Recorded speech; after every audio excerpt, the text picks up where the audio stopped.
your host. Delighted to have you join us this morning. It's a very special program we have today. It's going to be all Georgia Tech all day long, and I'm loving it. And am I right? Go Tech. Amen. Why would anybody go to Georgia, Alabama when they go to Tech? Well, there's probably a lot of things I could say, but I have friends from both of those schools. Anyway, all I got to say is we were STEM before STEM was cool. How about that? Exactly. Bart Cater's in studio this morning. He's just been elected as Carroll County School Board Chairman. Congratulations. Thanks, sir. On that high honor. Now, you've been on the board of the Carroll County Schools for just a short period of time, only 17 years. Seems like sometimes it went by fast and sometimes it went by slow.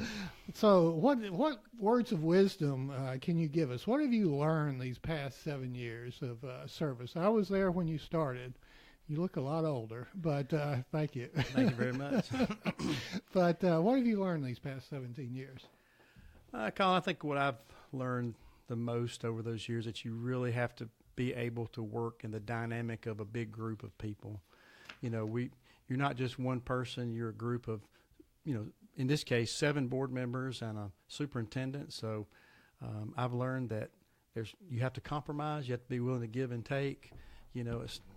It's just a partnership between you and the other board members, and that's a hard thing to learn how to do. It is. Reagan referred to that. Sometimes you do have to compromise. You may not compromise on principle, but along the way, there are compromises all the way along. What were some of the biggest challenges during those 17 years, do you think, or times that were very particularly challenging?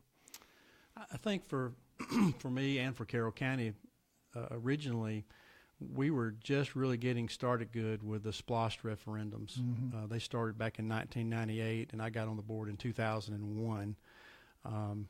So the problem was we had more facility needs than we had the ability to generate money to build everything at one time. Mm-hmm. So that created a lot of tension within the board, because before I got on the board, we all decided, and the community spoke, and I agree with them, that we all wanted community-based schools. We didn't want 1 or 2 mega high schools in the county.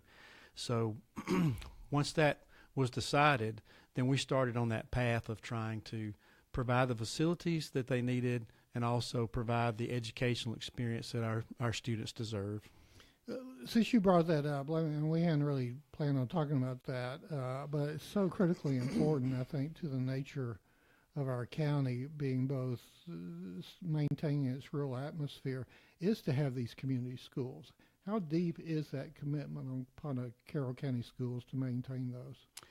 I believe it is rock solid. Every board member, supports their schools, even though we are a board that are supportive of the whole county, but we naturally, tend towards our schools that are within the districts from where we are elected. But it is very ingrained in the conscience of our county school system, and I think that commitment's going to be there to the end. Basically, that is probably the primary thing, if you will, because of the neighborhoods and the families and the community spirit that really pushes back against urban sprawl, I would think. Yeah. A gentleman told me one time, think of it this way: instead of 1 football team, you have 5 football teams. Yeah. You have 5 bands. You have 5 of everything. And that just allows our students not only to grow educationally, but also gives more students the opportunity to participate in those kinds of activities. Okay, so what do you want to accomplish now that you're chairman? What are your goals?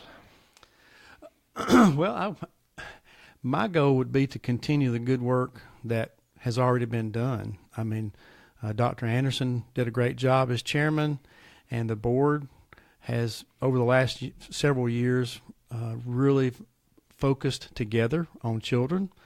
I know Dr. Pinckney and I have a lot of conversations about these kinds of things. If we always put the kids first, then it'll all work out. And that's kind of where our board is, and that's what I want to maintain going forward. Our guest this morning is Bart Cater, Carroll County School Board Chairman. You can give us a call at 678-601-TALK, 678-601-8255 this Monday. And we're on Facebook Live. You can leave a comment there. We'll try to get to it. But first, our word from our very fine sponsor, Tanner Health System. At Tanner, we're advancing health throughout West Georgia and East Alabama. because we know that exceptional care isn't based on how many patients we serve, but how well we serve them. That's why we're focused on quality, delivering the best possible care for our patients. It's why we're expanding our clinical services and building new facilities to serve our growing community. And it's why we're looking beyond our hospitals and medical practices to develop sustainable wellness and preventive health programs in our region. What makes a hospital great has changed. It's not how many beds we have. It's how well we care for the neighbors who need them. Delivering the right care to every patient, every time, is how Tanner is advancing health with medicine beyond measure. Learn more at tanner.org or find a physician on our medical staff by calling 770-214-CARE. Good morning. Welcome back to the Community Voice. I'm Steve Gradick, your host. Honored to have in studio Bart, Carroll County School Board Chairman. How's that sound? Chairman? It takes your breath away, doesn't it? Can't breathe. But anyway, congratulations on that honor. We have him in studio, 678-601-8255, or on Facebook Live. You can post your question and comment. And going into the second segment, we've recently run a story about the attendance zone shifts for the elementary schools. What's I guess it's kind of obvious answer, but just to be sure, what's the answer? What's the reason for that? Well, as it was presented to us on the board, there are several of our elementary schools that are reaching almost 100% capacity as far as the classroom space. All of our schools have core areas, which is like lunchrooms and libraries, and they can be up to more than that capacity. But several of our elementary schools are reaching capacity. But there are also several of our elementary schools that are well below capacity. So the board, I don't think, wants to get into the area of placing students back into mobile units because we work so hard to get our students out of mobiles. That's a dirty word right there. Yes. That was part of that consternation we were talking about last time. That was a horrible time. But that, I think it's incumbent upon the board to make sure we take care of our students, and one of those ways is to keep them in brick and mortar classrooms.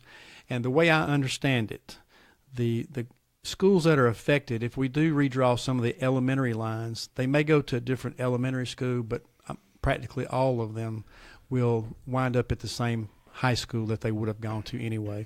So I assume this is part of the growth of the northeast quadrant of the county?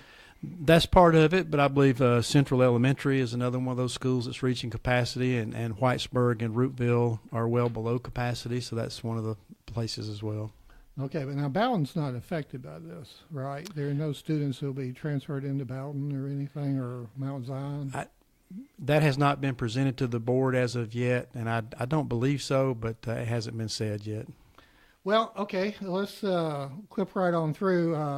We had a few snow days lately, and y'all voted to make those up. And of course, I'm an advocate for my man George Washington. So, what was the reasoning behind picking those 2 days for makeup days? I think we were looking at the available days between now and when the testing, because a lot of our stuff is judged, or if you will, by the CCRPI, which is the College and Careers Readiness Performance Index. And it's those tests, the dreaded tests that the students take at the end of every year to measure the past year's performance. And we just felt like that 7 days being out of school was too many. And those 2 days were available. The Friday was already a teacher's work day. And I understand you're George Washington, but we just felt in the best interest of children, we ought to give them the most opportunities for learning that they could have. Okay. Well, I just stand my position there on Valley Forge. How do you, let's shift gears a little bit, talk a little bit about one thing that's been important for the system for many years, and it's kind of undergone some changes, is the college and career academies, which we have 2 now. Right? Correct. So how do you see their role, and how do you see their effectiveness now? Well, I see that the College and Career Academies as just one of the tools in our toolbox, and it's a very important one because we want to provide every student in Carroll County the opportunity to explore not everyone may want to go to a 4-year Georgia Tech or a college of that type, and they may want to go to more of a career-oriented type. So we want to provide every student the best opportunity. And, we are the only system in the state that has 2 facilities to offer as many opportunities to as many students as we can. Having said that, I think they do a phenomenal job over there, and we're even looking to possibly add some more programs in the future. Like I think one of them is called law enforcement, even cybersecurity. So we're constantly evaluating what we're doing, how we're doing, and how we can make it better. Tell us something about the instructors for that kind of curriculum. I mean, they're a special breed, right? I don't know about that necessarily. A lot of them are certificated teachers. Well, that's kind of what I meant. They have different type training. They're not generally in that field, right? Well, there are ways that folks can come out of the business world and take some, training and testing and actually get into that kind of, classroom environment. Never been a teacher before. And are you an advocate for that kind of thing? I think if they are specialized in that field that we're trying to offer to students, and that they can demonstrate the ability to manage a classroom, because that's really hard. It's one thing to know the material; it's another thing to be able to manage the classroom. Still got to be able to teach. Exactly. Yeah, and you mentioned that in this day and time, maintaining discipline in classroom is no small feat. Correct? It's not easy because of lots of different factors, but one thing that comes to my mind is just the pupil-student ratio. It's hard to manage 30 kids, or each grade level has its own maximum levels, but even at that, it's very hard for our teachers to try to teach and manage discipline. What's the latest on teacher aides and parapros in the classroom? I mean, do they have the assistants there in the classroom these days? I know down at the pre-K level and down in our elementary, I'm not exactly sure how low or how high that comes up, but I know in like pre-K there are parapros in the classrooms with them because there's other issues that have to be dealt with. It seems like a lot of students, though, upwards of 30 or so. That's more in your higher elementary. Down in the pre-K area, I don't believe it's that high, 22, 24, something like that. Okay. Well, we kind of touched on it earlier, but let's talk a minute about local control of schools, because that's just like community schools, neighborhood schools. Keeping the school system close to the families and to the neighborhoods and to the people is really critical, and certainly it seems like to be a strength of the Carroll County system. So how do you see local control of schools, and what's how can the school system be more responsive to parents and to taxpayers on a local basis?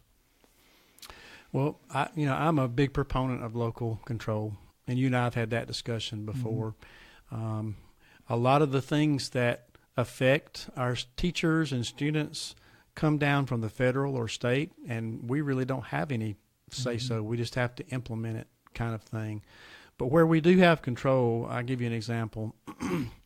When new curriculum comes out, for instance, the state will send it out to us, but I know that our superintendent, Mr. Cowart, tries to work with our teachers and allow them to look at that curriculum, but, quote, modify it or adjust it so that it will meet the individualized needs of our Carroll County students, because who else knows those students better? Well, first of all, their parents, but then the teachers next. And part of that piece that goes along with that, it would be communication. We have to do a great job of communicating with parents to make them part of I look at it like a team, that the parents have their role in that team, students have their role, and the teachers have, and the system has a role. And I think Carroll County does a great job of trying to create that atmosphere so that we're all working together to make our children the best they can be. How would you compare, not that you and I are getting older, we're maybe growing a little older, but Gracefully, I hope. gracefully. But back when we were kids, it seemed like, and you can tell me because I don't know, but I mean, it seems like teachers back when we were in elementary school seemingly had a little more autonomy, a little more control, a little more able to have more of an identity per se, for lack of a better term, in their classroom. Have we lost a lot of that, do you think, or any of it? That's a question I haven't thought a lot of till you just asked me, but I guess right off the top of my head, I would say that the atmosphere does seem different than when you and I were in school. I think teachers handle the discipline right there on the spot kind of thing. Oh, yeah. And now sometimes it's very hard to deal with discipline. The other thing is there's so much reporting, so much Paperwork. There's so much paperwork that teachers have to do. I don't see how they get it done. I know they do it outside of the classroom and they're not getting paid for it. Yeah, it just seems like if there's one cheer, if you will, for teachers, it ought to be let teachers teach. True. And I think that, or I believe that our superintendent and the staff at the central office, all the way down to the principals, because our principals in each, we call them clusters, so I'll use Bowden. Yeah, they will meet regularly, vertically. The middle school, the elementary, and the high school principal will meet vertically, but I also know they meet, horizontally, where all the middle school principals will meet, and trying to do best practices to find out what's working and effective and share that amongst the whole system. Again, referencing that we're getting older, speaking of the last generation or two, a lot of challenges for the nuclear family, as we knew it, which means parents are a little more scattered, certainly economic challenges.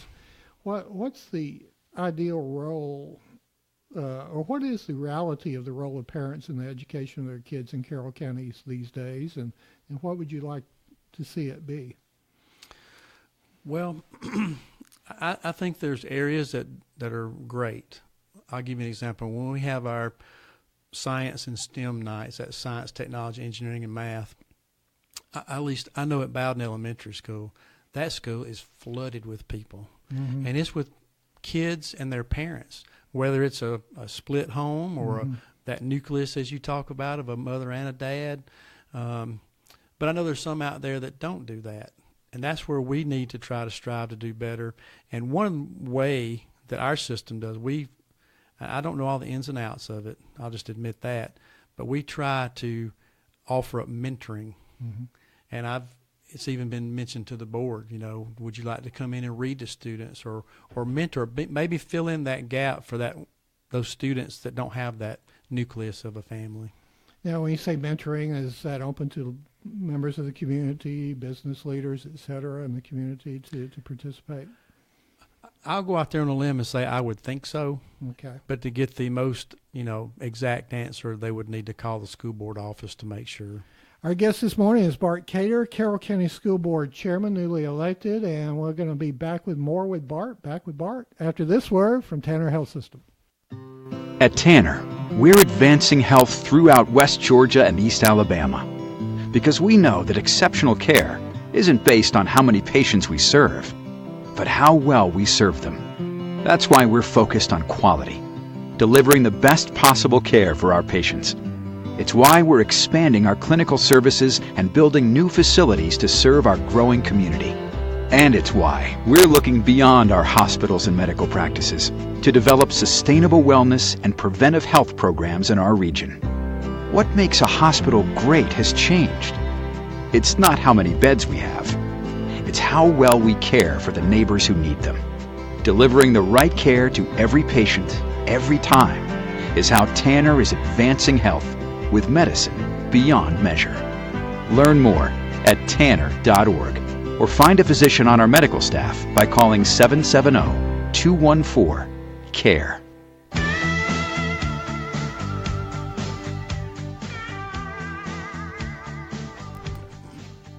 Good morning. Welcome back to the Community Voice. We have Bart Cater, Carroll County School Board Chairman, in studio. You can call us 678-601-TALK, or you can watch us on Facebook Live, and Tim Patchett is watching, if I see here. So we want to give a shout out to old Tim. Glad you're watching, Tim. You still owe me lunch. Yeah, and you can buy me lunch at any time. So there you go. Hey, we got free food out of this program. We can't have you on for 30 minutes and not ask you to give us an update on facilities and budget, the numbers game. How are we looking in both those realms? I believe that from a facilities standpoint, we are doing very well. We're staying on top of identifying areas that need to be addressed, just kind of like the elementary schools, trying to do stuff to keep from having to build things. But we are looking for the future so that we don't get caught, down the road in the situation we were in the years past. From a budget standpoint, our budget is in the area of $124 million. And we are starting that process right now because our fiscal year runs like from end of June. It's not a January to December thing. And we are identifying areas that need to be addressed with more funding. The game, it's not a game, but the thing we play with is that the state does not give us the entire amount of money. So the money from the federal and state does not entirely fund our school system. So we have to, that's where our ad valorem, that's where our local taxes come in. And we have to be very, studious. We have to be very cautious with that money and that trust that the public, puts into us. So we try to make sure that everything we do is geared towards student achievement. It's like I go back to what we said before, it's all about the students. And we try to make sure that our budget reflects that. Well, because we spend a significant, 44% of the state budget goes to 3K through 12, and then we have all the property taxes locally. So, it's a fair amount of money that taxpayers ask to provide for education.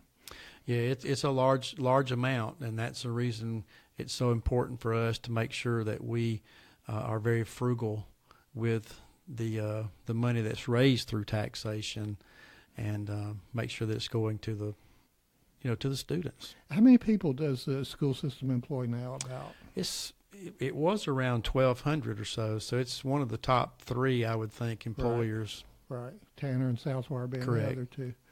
Okay. Just elected chair. So how do you see the working relationship between the chairman of the school board and the superintendent of the school system? Well, my belief on that is the chairman is really there to basically facilitate the meetings, through Robert's Rules of Order. But my other opinion is that I, as a board member, really am no different than any of the others. Mm-hmm. The chairman has that title, and they work somewhat closer, I guess, with the superintendent in helping to develop the agendas each month.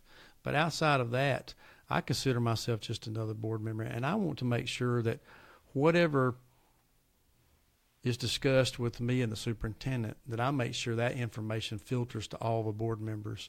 Because like another gentleman on the board has said, we're a team of 8. We're not a team of 7 board members. We're a team of 8, us and the superintendent.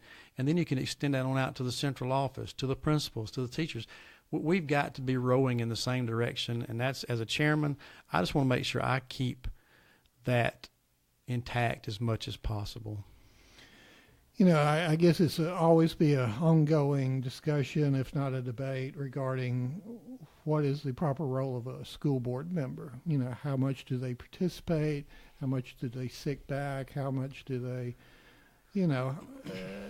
how do you see, what is the proper role of a school board member? I can give you my opinion of what is a proper. There's 2 or 3 things that the school board member or the school board as a whole does and is responsible for, and that is the approving the proposed budget is one. Mm-hmm. We approve or reject the proposed personnel recommendations from the superintendent. And we set policy. But beyond that, it's really the superintendent's role to run the day-to-day operations of the school system, and that's where it gets a little bit gray or the line is a little bit different for different people. I personally feel like, I know as a board member I have no authority outside of a called board meeting. But I also realize people look at me as a board member, and there's some perceived role outside of that board meeting. So having said that, I try to be the person that is involved with the schools, not getting into their business, but being there like at football games, basketball games, or being there to support them, or let the administration at those schools and let the teachers know I'm there to help them. I'm not there to undermine them or the school system. I just want to do my part, however little or how large, to make it better. So basically you're available as needed. I'm available anytime, but I also don't want to cross that line of, like I said, we set policy, approve personnel and the budget, and the superintendent runs the school system. But I also want people to feel comfortable enough to talk to me if they want to out in the public. I'm hesitant to say difficult, but one of the more challenging things for any elected board, be it education or otherwise, is how to deal with and how to allow and how to make public participation in meetings most effective. How do you see a school board allowing parents, teachers, taxpayers, concerned citizens address the board at a meeting? How do you see it properly being structured? Well, I know on our agendas, we at our work session and our regular session, we allow public input. We have a separate item just for that. I know in the past we've also allowed public input, like on a specific agenda item that might be a topic of great interest to certain people in the public. So I'm a proponent of letting people have their say. But sometimes I think if you have 100 people there and they're basically saying the same thing, if they could appoint a spokesperson to represent, then that might help out. But I am a proponent of everybody having their say, having it heard, having it respected, and then making a good decision. What if you get the one that keeps coming to every board meeting, is somewhat of an agitator, it's the same topic on and on and on? How do you address that? Well, I guess the question should be asked of how would I do that, because I'll be honest with you, we haven't had that. Haven't had that problem? Not in a long time, knock on wood. A long time, but you've been there a long time. 17 years.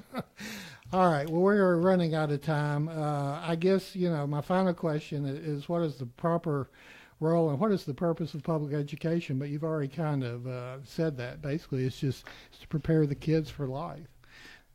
In a nutshell, that's it. Yeah, and life is a broad term. So well, that's to reiterate. I want to give them the opportunity to explore what they want to do for the rest of their life, from one end of the spectrum to the other. And I think that's the sentiments of all the other board members. Yeah, it's not just preparing for a job or even citizenship. It's to broaden their horizons. Yeah, we don't want to force them into anything. We want them to discover what they want to do. All right.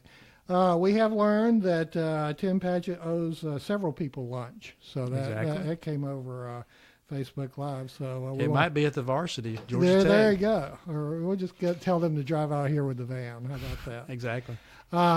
Okay. Well, our guests, when do y'all meet? We meet twice a month. Twice a month. On a Monday and a Thursday. I want to say it's the second Monday and Thursday, but it is published on our website. Okay, very good. Which is Carroll County Schools.com. Our guest this morning is Bart Cater, chairman of the Carroll County School System. Our gratitude to him and to Tanner Health System for their sponsorship. You're in tune to WLBB Carrollton.